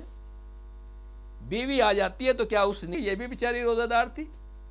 شوہر آ جاتا ہے تو کیا اسے اس نیت سے ہم افطاری دے رہے ہیں کہ اس نے بھی دن بھر روزہ رکھا ہے؟ نہیں، اسے شوہر، باپ، بھائی، رشتہ دار کے عنوان سے دیتے ہیں، روزہ دار کے عنوان سے نہیں دیتے ہیں. اسی طریقے سے جب عزاداری کا معاملہ آتا ہے تو عزاداری میں بھی یہی ہوتا ہے کہ جب ہم دوسروں کو تبرک دے رہے ہیں، پانی پلا رہے ہیں، چائے پلا رہے ہیں، سبیل لگا رہے ہیں، خدمت کر رہے ہیں، امام حسین کے لیے وقت سے زیادہ انسان وقت دے رہا ہے. کیوں؟ اس لیے کہ یہ عزادار امام حسین ہے. میں کتنا کہوں گا، آج تک ہم نے دوسرے عزاداروں کی خدمت کرنا اب سیکھی تھی. اگر اب ہمیں دوسرے عزادار نہیں مل رہے ہیں تو ماں بھی عزادار ہے، باپ بھی عزادار ہے، بھائی بھی عزادار ہے، بیوی بھی عزادار ہے، بچے بھی ماتمدار ہیں، یہ بھی نوحہ کناں ہیں، یہ بھی مرثیہ پڑھنے والے ہیں، یہ بھی خدمت گزار عزا ہیں. ان کو اگر آپ ان کو تبرک دیں گے، ان کو پانی پلائیں گے، سبیل کے عنوان سے ان کی خدمت کریں گے، تو جس طریقے سے امام باڑہ، مرکز اور دوسری جگہوں کے اوپر آپ کو عزاداری میں شرکت کرنے اور عزاداروں کی خدمت کا ثواب ملتا تھا، یہاں ماں باپ اور صلہ رحم کا ثواب بھی ملتا چلا جائے گا اور عزاداروں کی خدمت کا ثواب بھی ملتا چلا جائے گا. صلوات اپنی جگہ پر پڑھ لیں. اللہم صلی علی محمد وآل محمد. لہذا ہم چیلنج کے زمانے میں ہیں، ہم امتحان کے زمانے میں ہیں، ہم ابتلا کے زمانے میں ہیں، ہم فتنوں کے زمانے میں ہیں، ہم کورونا کے زمانے میں ہیں، ہم مصیبتوں اور بلاؤں میں گھرے ہوئے ہیں، اور ہمیں اس کو قبول کرنا ہے، اس سے کامیابی کے ساتھ آگے بڑھنا ہے اور آگے نکلنا ہے. دین ایک چیلنج کا نام ہے، جس نے قبول کر لیا وہ کربلائی بنا، اس کا نام آج تک باقی ہے. اور جس نے اس چیلنج کو قبول نہیں کیا وہ سیم جیسا تھا ویسے ہی رہ گیا، اس کا نام و نشان نہیں ہے. انشاءاللہ کل ڈیٹیل کے ساتھ میں اس ٹاپک کو آگے بڑھاؤں گا کہ چیلنج کیا ہوتا ہے اور اس کا اثر کیا ہوتا ہے. لیکن میں اتنا ہی کہنا چاہتا ہوں، کربلا جب شروعات ہوئی تو جس نے اس کربلا کے چیلنج کو قبول کیا وہ کامیاب ہو گیا، وہ ویسے ہی رہا، وہ شہید ہو گیا، اس کا نام موجود ہے. آج فرش عزا پر ہر آدمی بے چین ہے کہ کس طریقے سے بہترین عزاداری امام حسین کی جا سکے. اور جنہوں نے چیلنج کو قبول نہیں کیا، جو حج میں لگے رہے، عمرے میں لگے رہے، طواف میں لگے رہے، انہوں نے کیونکہ چیلنج کو قبول نہیں کیا، پانی کے بہاؤ کی طریقے سے جو بہاؤ کا راستہ تھا اس کی طرف بہتے رہے، ان کا کہیں نام و نشان نہیں ہے، ان کا کوئی ذکر خیر کرنے والا نہیں ہے. جو حسین کے ساتھ آ گیا چیلنج قبول کرتے ہوئے، وہ آج ابدی ہے، وہ زندہ ہے. جس طریقے سے ہم امام حسین کو سلام پیش کرتے ہیں، جس طریقے سے امام حسین کی عزاداری کرتے ہیں، اسی طریقے سے ہم ان شہدائے کربلا کو بھی سلام پیش کرتے ہیں، ان کی بھی عزاداری کرتے ہیں جو امام حسین کے ساتھ شہید ہوئے. حتیٰ کہ ان بچوں کو بھی سلام کرتے ہیں جو امام حسین کے ساتھ تھے، ان بچیوں کو بھی سلام کرتے ہیں کہ جو واقعاً ان مصائب میں امام حسین کے ساتھ آئیں. کیوں؟ اس لیے کہ انہوں نے چیلنج کو قبول کیا ہے، وہ دوسروں کی طریقے سے بیٹھے نہیں رہ گئے. بس آخر میں ایک بات اور عرض کر دوں تو عزیزان گرامی، یہ دین چیلنج ہے، اور اللہ کرا کہ ہم تمہیں آزمائیں گے، تمہارا امتحان لیا جائے گا. دنیا میں کوئی بھی چیز ہو، دال ہے، چاول ہے، اگر اس میں خراب چیز مکس ہے تو اس کے الگ الگ چھلنے ہوتے ہیں. پہلے یہاں چھانا جائے گا، اس کو نکال دیا، یہ تھوڑا سا فریش ہو گیا، پھر اگلے والے میں ڈال دیا، اس میں فریش ہو گیا، اس میں آخر میں ہوتے ہوتے بالکل جو بہترین بے عیب اچھے سے اچھا نمونہ ہے وہ لاسٹ میں باقی بچتا ہے، پھر اسے بازار میں بھیجا جاتا ہے، پھر اس کو پیک کیا جاتا ہے، پھر اسے گفٹ دیا جاتا ہے۔ ایسا نہیں ہے جو کچھ بھی آیا آپ دنیا میں، ہمارا اور آپ کا طریقہ بھی ہے، ایک کسان، ایک دیہاتی، ایک گاؤں کے آدمی کا بھی، ان کا بھی طریقہ یہی ہے کہ جب وہ اناج چاول جو کچھ بھی کھیت سے لے کر آتے ہیں، کھلیان سے لے کر آتے ہیں، اس کو الگ الگ چھلنوں میں چھانتے ہیں اور اس کی کوالٹی کو صاف کرتے ہیں، اس کوالٹی کے اعتبار سے اسی طریقے سے اس کو چھانتے ہیں۔ میں اتنا عرض کرنا چاہتا ہوں، ایمان میں بھی یہی ہونے والا۔ اللہ نے کیا کہا؟ کیا لوگوں نے یہ سوچ رکھا ہے کہ انہیں اسی طریقہ چھوڑ دیا جائے گا اور ان کو امتحان نہیں ہوگا، ان کی آزمائش نہیں ہوگی؟ نہیں، اللہ نے بھی، پروردگار نے ہمارے ایمان کے لیے بھی الگ الگ چھلنے لگا رکھے ہیں۔ جو پہلی مصیبت میں کام آ گیا اس کو دوسری مصیبت میں ڈال دیا گیا، جو دوسری مصیبت میں کامیاب ہو گیا اس کو تیسری مصیبت میں ڈال دیا گیا، جو تیسری مصیبت میں کامیاب ہو گیا اس کے لیے چوتھی مصیبت ہے۔ جتنے اسٹیج آپ پار کرتے چلے جائیں گے مصیبتیں بڑھتی چلی جائیں گی۔ جناب ابراہیم علیہ السلام خلیل خدا ہیں، مگر سب سے زیادہ امتحان جس نے دیے ہیں وہ جناب ابراہیم ہیں۔ منزلیں پار کرتے رہے، خدا سخت سے سخت امتحان لیتا رہا اور آخر میں وہ امتحان لیا جو ہمارے میں کسی کے بس کی بات نہیں ہے۔ 100 سال کی عمر میں اللہ بیٹا دے رہا اور کہہ رہا اسی کے گلے کے اوپر چھری چلا دو۔ ایک بات میں عرض کرنا چاہتا ہوں ان لوگوں کے لیے کہ جو واقعی عزاداری ہماری سب کے لیے عبادت ہے، ہمارے لیے واجب ہے، ضروری ہے، اجر مودت، اجر رسالت ادا کرنا ہے، اور اس کے ذریعے سے ہم اظہار کرتے ہیں اور بتاتے ہیں کہ ہم کس طریقے سے اجر رسالت ادا کر رہے ہیں۔ بس عزیزان گرامی، میں یہ عرض کرنا چاہتا ہوں کہ الگ الگ چھلنے لگے ہوئے ہیں، جو جس چھلنے میں نکل گیا وہ وہیں تک رہ گیا، اتنا ہی صاحب ایمان رہے گا، اس کی کوالٹی، اس کی قیمت، اس کی ویلو اتنی ہی رہے گی۔ جو آخری منزل تک پہنچ گیا اس کی قیمت اتنی ہی بلند و بالا ہوگی۔ امام حسین علیہ السلام بھی جب کوفے کے لیے نکلے ہیں مکے سے، تو ایسا نہیں تھا کہ آپ کے ساتھ میں لوگ نہیں تھے، پبلک نہیں تھی۔ کتنے لوگ تھے، ارے امام حسین کے ساتھ چلیں گے، چلنے والے چلے، مگر راستے میں چھلنے لگے ہوئے تھے، راستے میں معیار لگے ہوئے تھے، ان کو دیکھا جا رہا تھا، کوئی ادھر چھوڑ کے چلا گیا، کوئی ادھر چھوڑ کے چلا گیا، جس کو جانا تھا آہستہ آہستہ لوگ رخصت ہو گئے۔ لیکن جو واقعاً وہ تھے کہ 72 ایسے امام حسین لے کر آئے، میں عرض کرتا ہوں ہر سال اور ہر جگہ کہ 72 امام حسین ایسے لے کر آئے تھے کہ نہ اس زمانے کے یزیدی ان کے اوپر کوئی انگلی اٹھا سکے کہ اس میں یہ خرابی تھی، نہ اس زمانے کے یزیدی ان کے اوپر، ان کے کردار اور کریکٹر کے اوپر یہ انگلی اٹھا سکتے ہیں کہ ان کے اندر یہ خرابی تھی، اور قیامت تک کا کوئی یزیدی امام حسین کے کسی ساتھی کے کردار اور کریکٹر میں کوئی کمی نہیں دکھا سکتا۔ کیوں؟ اس لیے کہ امام حسین ان کو لے کر آئے تھے کہ جو ایسے کھڑے تھے اور ایسے تھے کہ جو دوسرے نبیوں کو بھی نہیں ملے، جو پیغمبر کو بھی نہیں ملے، جو مولا کائنات کو بھی نہیں ملے۔ ایک صلوات پڑھ دے بر محمد و آل محمد۔ اب جو نقطہ مجھے آپ کی خدمت میں عرض کرنا ہے، بات آپ کی خدمت میں عرض کرنا ہے، وہ یہ ہے عزاداری عبادت ہے۔ جب عبادت ہے تو جو لوگ تقلید کرتے ہیں، اگر کوئی تقلید نہیں کرتا، دنیا میں سارے عزادار ہیں، ہمارے غیر مسلم بھائی بھی عزاداری کر رہے ہیں، تو ظاہر سی بات ہے وہ دین کو نہیں مانتے، شریعت کو، قانون کو، اس اعتبار سے ہمارے اسلام کو نہیں مان رہے ہیں، لہٰذا وہ اپنے اعتبار سے عزاداری کر رہے ہیں۔ تو جس کو اپنے اعتبار سے اور اپنے خیال سے عزاداری کرنا ہے وہ اس اعتبار سے عزاداری کرے، مگر جو دین کے دائرے میں امام حسین کے اعتبار سے عزاداری کر رہا ہے اس کو اس اعتبار سے عزاداری کرنا ہے جس طریقے سے دین کہہ رہا ہے، شریعت کہہ رہی ہے، مذہب کہہ رہا ہے۔ اور ہمارا دین، ہم کیونکہ تقلید کرتے ہیں، اپنی مرضی سے کوئی کام نہیں کرتے، ہم اپنے پہلے مجتہد مرجع تقلید سے پوچھتے ہیں کہ آپ بتائیے آپ کا کیا حکم ہے۔ اس بارے میں بھی اس سال جو ہمارے مراجع کرام نے گائیڈ لائن دی ہے، عزیزان گرامی، ہمیں اسی کے اعتبار سے عزاداری کرنا ہے۔ توجہ کیجیے گا، میں آپ کی بات خدمت میں کلیئر کہہ دوں کہ جو گائیڈ لائن دی ہے انہوں نے صاف طریقے سے کہا ہے کہ کووڈ-19 کی ٹیمیں اور ان کے ایکسپرٹ جو بتا رہے ہیں ہمیں اس کے اعتبار سے چلنا ہے۔ اگر ہم اس کے اعتبار سے نہیں چل رہے ہیں تو پھر یہ عزاداری نہیں ہوگی۔ عبادت کا مطلب یہ ہے کہ عبادت میں جتنی کوالٹی ہونا چاہیے وہ تمام چیزیں ہوں۔ اگر وضو کر کے نماز ہوتی ہے تو اگر کوئی بغیر وضو کے نماز پڑھ لے تو نماز ہوگی؟ آپ نے یہاں لا کے سجدہ رکھی، آپ نے مصلی بچھایا کہ آپ یہاں نماز پڑھیں گے، میں آپ کی جگہ کھڑا ہو گیا، اللہ اکبر، بڑے خلوص سے نماز پڑھی ہو جائے گی؟ مثلا کوئی بھی چیز ایسی جس کے ذریعے سے نماز باطل ہو سکتی تھی، میں نے وہ ایک کام کر دیا تو کیا نماز بچے گی؟ کہا نہیں۔ کیوں؟ اس لیے کہ ایک کنڈیشن بھی ختم ہو گئی، رہ گئی۔ اب اگر کہا گیا کہ کہیں مجلس میں 4 آدمی ہونے چاہیے، جہاں جہاں جس طرح کی گائیڈ لائن حکومت کی طرف سے ملی ہے، انتظامیہ کی طرف سے ملی ہیں، جیسے جیسے کہا گیا اگر ہم اس کے اعتبار سے پابندی کر رہے ہیں تو عزیزان گرامی یہ عبادت کے سرکل میں آئے گا، اور اگر ہم اس سے آگے نکل گئے، ایک آدمی بھی زیادہ ہو گیا تو ہمارا پروگرام تو ہو جائے گا مثلا، مگر تقلید کے اعتبار سے وہ مجلس نہیں ہوگی۔ اس سے پہلے ہم دوسروں کے بارے میں کہتے تھے کہ یہ لوگ مراجع کرام کا حکم نہیں مانتے، یہ لوگ رہبر کا حکم نہیں مانتے، یہ لوگ آگے سستانی کا حکم نہیں مانتے، یہ دیکھیے یہ اپنی مرضی چلا رہے ہیں، ہر ایک اپنی مرضی سے چل رہا ہے۔ تو عزیزان گرامی جو چیز ہمیں پسند نہیں تھی اگر دوسرا وہ کر رہا ہے تو ہم یہ کہہ رہے ہیں کہ یہ مرجعیت کے اگینسٹ ہے، یہ ولایت کے اگینسٹ ہیں، یہ رہبر کے اگینسٹ ہیں، یہ علماء کے اگینسٹ ہے۔ کیوں؟ اس لیے کہ ہمارے مزاج کے مطابق یہ کام نہیں تھا، اور فتویٰ ہمارے مزاج کے مطابق تھا۔ سبحان اللہ، کیا کہنا! لیکن اگر آج فتویٰ ہمارے مزاج کے مطابق نہیں آیا ہے تو اب ہمیں دیکھنا ہے کہ ہم میں سے کتنے لوگ ہیں جو اس کی پابندی کر رہے ہیں۔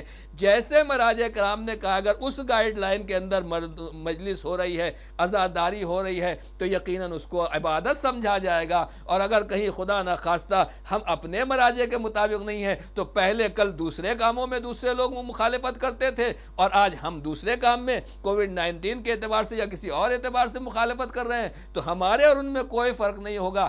کل کے چھلنے میں وہ چھانے گئے تھے، آج کے چھلنے میں ہم چھان دیے گئے، اور اس سے بڑی بدنصیبی نہیں ہوگی۔ عزاداری کا مطلب یہی ہے، کربلا کا مطلب یہی ہے کہ امام حسین کے ساتھ ہزاروں کی تعداد میں لوگ تھے۔ مدینے میں کتنے چاہنے والے، مولا آپ کے فدائی قربان! مکے میں ایک سے ایک فرزند رسول کے چاہنے والے، مگر آئے کتنے؟ ہوائی کی بات نہیں ہے۔ کوفے سے 12,000 کی تعداد یا اس سے کم زیادہ کی تعداد لکھی گئی ہے، نہیں، لوگوں نے امام کو خط لکھا، مولا تشریف لائیے، جو لکھ لکھ کے بلا رہے ہیں۔ جب امام کوفے پہنچے تو ان کی تعداد کل ملا کے 72 بچی۔ تو اس کا مطلب یہ ہوا چھلنے والے ہزاروں میں چھلتے چلے گئے، لاکھوں کی تعداد میں امت اسلامیہ موجود تھی، مگر صرف 72 آ سکے۔ مال اسلام نے بانٹا تو ہزاروں موجود، اور خون اسلام نے مانگا تو 72 نکلے۔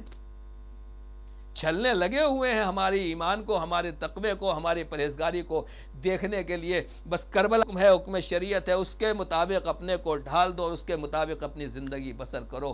اور اگر حکم خدا نہیں ہے تو دنیا کا بڑے سے بڑا چیلنج آ جائے، تمہارے اوپر کوئی اثر نہ پڑنا چاہیے، تم حسینی ہو۔ اللہ اکبر! امام حسین علیہ السلام کے سامنے جب یہی چیلنج آیا اور آپ کو رات کے وقت بلایا گیا، بلانے والا آتا ہے، اس وقت آپ مسجد نبوی میں عبادت خدا میں مشغول ہیں، فرزند رسول عبادت کر رہے ہیں۔ آنے والا کہتا ہے آپ کو حاکم نے بلایا ہے۔ کہا رات کے وقت؟ ایسے وقت میں بلایا؟ کہا ہاں۔ امام حسین سمجھ گئے، گھر میں تشریف لائے۔ بہن نے پوچھا بھیا خیریت تو ہے، وقت سے پہلے چلے آئے؟ راتوں تک عبادت خدا کرنے والا حسین وقت سے پہلے کیوں آ گیا؟ کہا میں آیا نہیں ہوں بہن، مجھے دربار میں، مجھے دارالعمارہ میں بلایا گیا ہے۔ خیریت تو ہے بھیا؟ کہا حاکم شام کا انتقال ہو گیا ہے اور لگتا ہے بیعت یزید کا معاملہ ہے۔ بس بہن بھائی میں گفتگو ہوئی۔ اللہ اکبر! امام حسین علیہ السلام کا انتظام دیکھیے۔ ابھی امام حسین علیہ السلام سے بیعت کا مطالبہ نہیں ہوا ہے، لیکن امام حسین کربلا کی نزاکت کو مدینے کی نزاکت کو سمجھ رہے ہیں، حالات کو سمجھ رہے ہیں۔ کہ بھیا اکیلے جانے کی ضرورت نہیں ہے۔ امام حسین اپنے ساتھ بنی ہاشم کے جوانوں کو لے کر جاتے ہیں اور ان کو دارالعمارہ سے باہر، پیلس سے باہر کھڑا کر دیتے ہیں کہ تم یہیں رکو، مجھے اکیلا بلایا گیا ہے، لہٰذا میں تنہا جاؤں گا۔ امام پہنچے، حاکم مدینہ نے سلام علیکم کیا اور مولا کو بتایا کہ حاکم شام کا انتقال ہو گیا ہے۔ امام نے زبان سے کلمہ استرجاع آزادی کیا۔ کہا تو پھر کیا معاملہ ہے؟ سامنے والے نے یہی کہا کہ بیعت یزید کا آپ سے سوال ہے، یزید کا حکم آیا ہے، بیعت کر لیجئے یا قتل کے لیے اور شہادت کے لیے تیار ہو جائیے۔ الگ الگ جملے ہیں۔ امام نے کہا کہ اے امیر، آپ جانتے ہیں کہ ہم اہل بیت نبوت ہیں، اور مثلی لا یبایع مثلہ، یزید شرابی ہے، یزید کبابی ہے، یزید فاسق و فاجر اور ملعون ہے، مجھ جیسا اس جیسے کی بیعت نہیں کر سکتا۔ اور امام نے یہ بھی کہا، یہ بھی تاریخ نے نقل کیا، مقاتل نے نقل کیا ہے کہ کل لوگوں کو بلانا، مجمع عام میں بیعت لینا، پھر دیکھا جائے گا کون مستحق بیعت ہے اور کون مستحق حاکمیت ہے۔ ہاذا دارو، یہ کہہ کے امام حسین جیسے اٹھنا چاہتے ہیں، برابر میں مروان ملعون بیٹھا ہوا تھا۔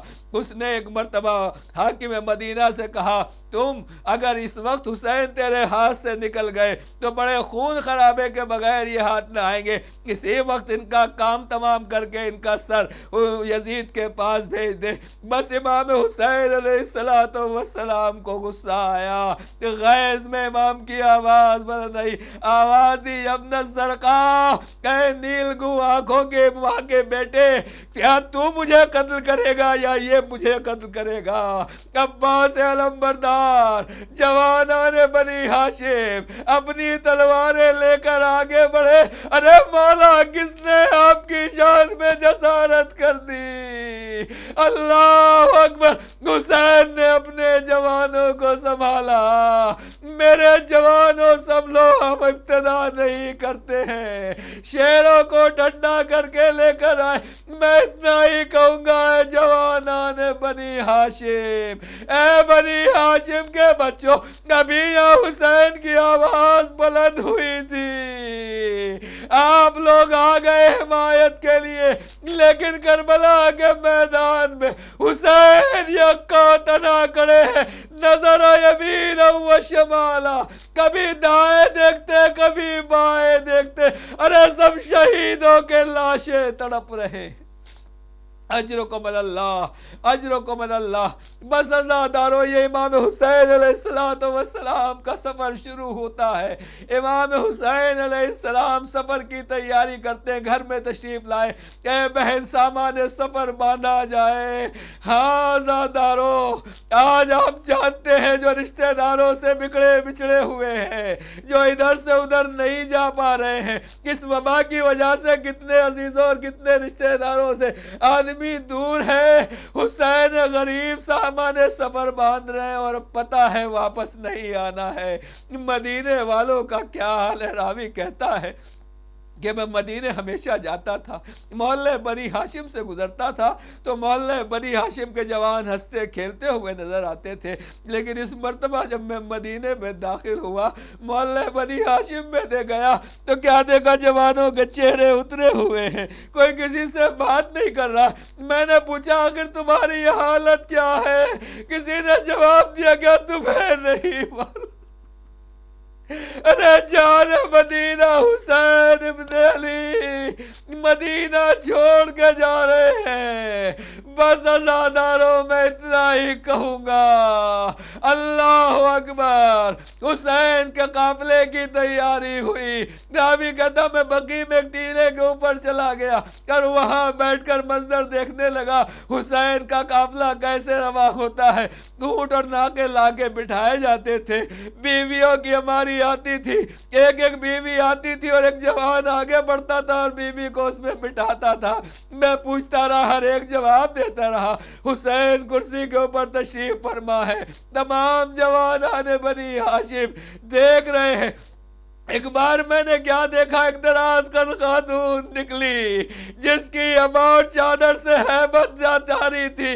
میں حسین احترام کے لیے اٹھے، جوانان بنی ہاشم آگے بڑھے۔ ارے میں نے پوچھا، یہ بی بی کون ہے جس کا اتنا احترام کیا جا رہا ہے؟ کسی نے جواب دیا، ارے علی و فاطمہ کی بڑی بیٹی زینب کبریٰ ہے۔ حسین نے سوار کرایا، عباس نے بہن کو سوار کرایا۔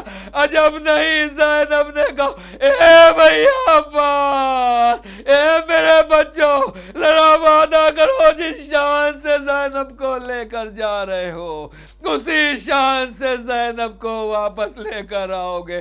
ارے جب مدینے والوں کا یہ حال تھا، ام سلمہ کا کیا حال ہوا ہوگا، صغرا کی کیا بے چینی رہی ہوگی، اور بنی ہاشم نے کیسے رخصت کیا ہوگا۔ حسین مدینے سے رخصت ہو گئے، مدینہ اجڑ گیا، کربلا کی آبادی کی تیاری شروع ہو گئی۔ الا لعنت اللہ علی القوم الظالمین، سیعلم الذین ظلموا ای منقلب ینقلبون، انا للہ و انا الیہ راجعون، رضا بقضائہ و تسلیما لامرہ۔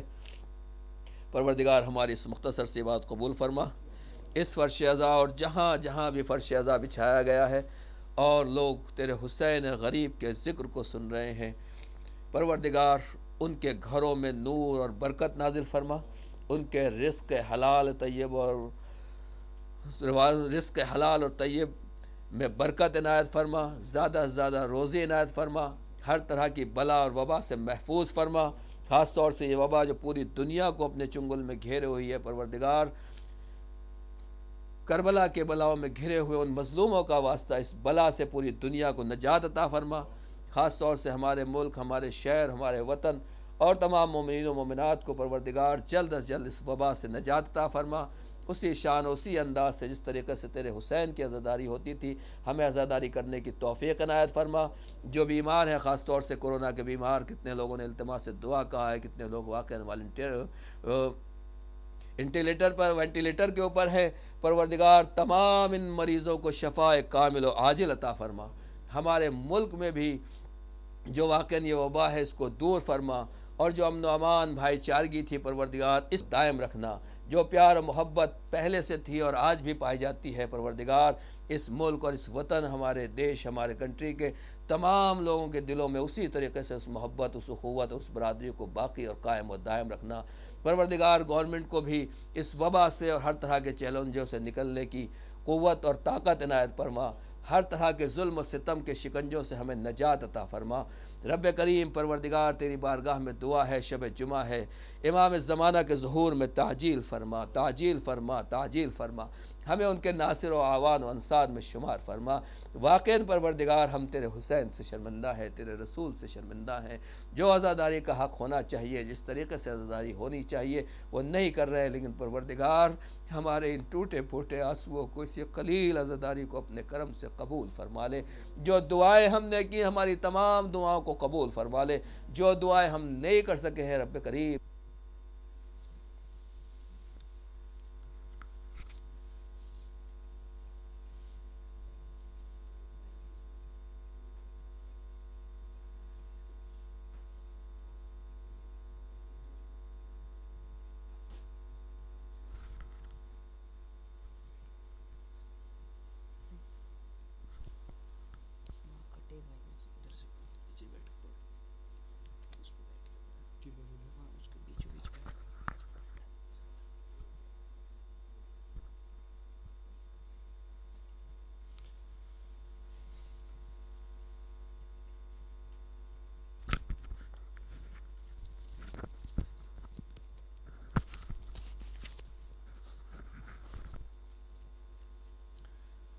محرم آمد، ماه غم آمد، بزن بر سر و بر سینه، ماه ماتم آمد.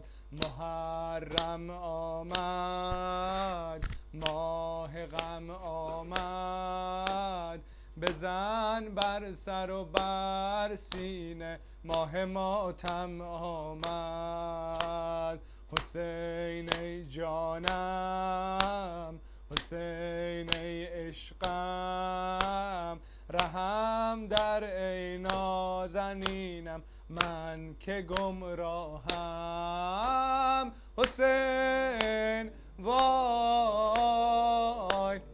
وای وای، حسین وای وای وای. من صبوح دست من تا هستی و تا هستم، علم پرستم من، مستم من، صبوح دستم من تا هستی و تا هستم حسین پرستم من. حسین وای وای وای حسین وای وای وای حسین وای وای وای. سلام من به محرم، محرم گل زهرا. سلام من به محرم، محرم گل زهرا. دلت مهای ملائک به محتم گل زهرا. سلام من به محرم، به تشنگی عجیبت، به بوی سیب زمینش، غم حسین غریبت. سلام من به محرم، به غصه و سلام من به حسین و به کربلای حسین. سلام من به حسین و به کربلای حسین. سلام من به حسین و به کربلای حسین. سلام من به حسین و به کربلای حسین. مرده بودم زنده شدم، عشق تو را بنده شدم. دولت عشق آمد و من دولت پاینده شدم. شاه حسین پادشاه حسین، دین است و حسین دی پناه است و حسین. شاه حسین پادشاه حسین، دین است و حسین دی پناه است و حسین. مولا بڑا کام کیا، دین خدا عام کیا. کر نہ سکا کوئی کبھی، تو نے وہی کام کیا. وعدہ وفا کر کے رہا، سر نہ جھکا، حق پہ جیا. سب سے بڑا میرا خدا کرتا رہا اعلان حسین. شاہ حسین بادشاہ حسین، دین است و حسین دی پناہ است و حسین. شاہ حسین بادشاہ حسین، دین است و حسین دی پناہ است و حسین. عشق نور خدا دست خدا تیرے سوا کون ہوا، کہنا پڑا لکھنا پڑا ہے یہ تیرا احسان حسین. شاہ حسین بادشاہ حسین، دین است و حسین دی پناہ است و حسین. شاہ حسین پادشاه حسین، این است و حسین دی پناه است و حسین. دور حرم گردیدم، صفا و مروه دیدم. هیچ کجا برای من کرب و بلا نمی شود. جان حسین جانان حسین، ها سید الابرار حسین. شاه حسین پادشاه حسین، دین است و حسین دی پناه است و حسین. حسین حسین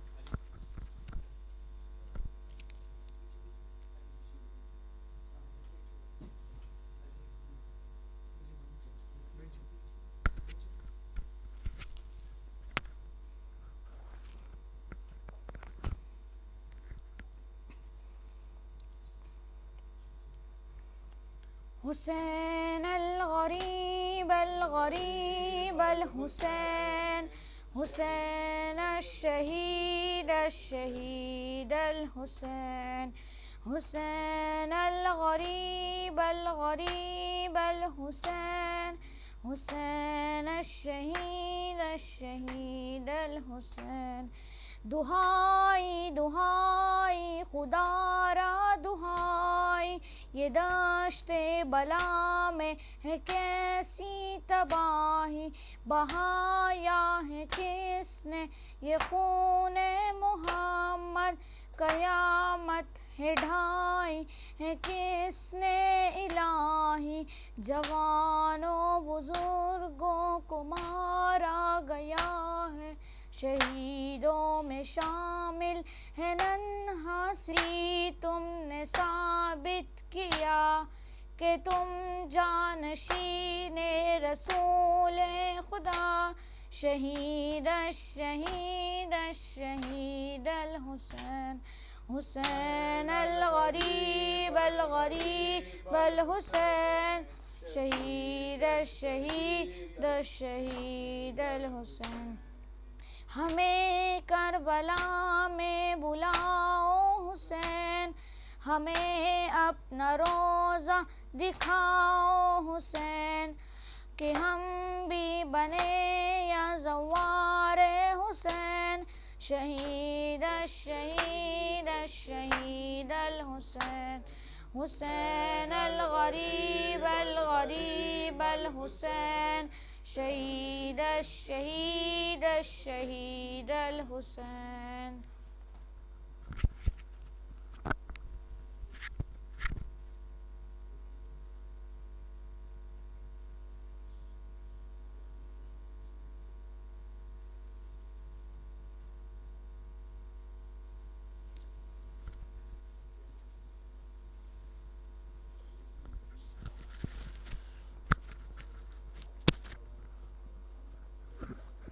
اعظم اللہ اجورنا و اجورکم۔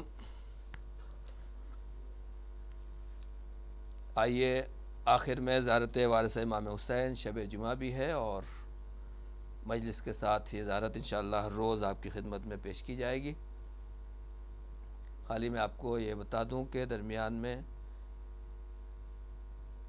جوادیہ ٹی وی اور HMJI امام باڑہ دو الگ الگ یوٹیوب چینل سے ڈائریکٹ یہ پروگرام آپ کی خدمت میں پیش کیا جا رہا ہے، تو آپ HMJI امام باڑہ اور جوادیہ ٹی وی دونوں کے سبسکرائبر ہوں اور بیلکن بھی دبا دیں، اور صرف یہی نہیں بلکہ جو چینل بھی عزاداری امام حسین علیہ السلام کو لائیو پیش کر رہے ہیں ان سب کی مدد کریں۔ میں خود اپنی بات بتا رہا ہوں کہ کئی چینل ایسے تھے جو مجھے نہیں سننا تھے یا نہیں دیکھنا ہے، لیکن صرف امام حسین علیہ السلام کے لیے کہ ہم اگر اس کو سبسکرائب کر دیں گے تو اس کی وجہ سے عزاداری لائیو ہو جائے گی اور ان چینل والوں کو آسانی ہوگی، لہٰذا آپ کا ایک سبسکرائب ہونا اور اس کا ممبر بننا، اس سے عزاداری امام حسین کو فروغ ملے گا اور اس میں مدد ہوگی، اور آپ کا یہ تعاون آپ کے لیے باقاعدہ بہت زیادہ ثواب کا حقدار ہوگا۔ لہٰذا یہ چینل اور کوئی بھی چینل جو عزاداری امام حسین علیہ السلام کے لیے ہے اور صحیح چینل ہے اس کو سبسکرائب کرنا نہ بھولیں، اور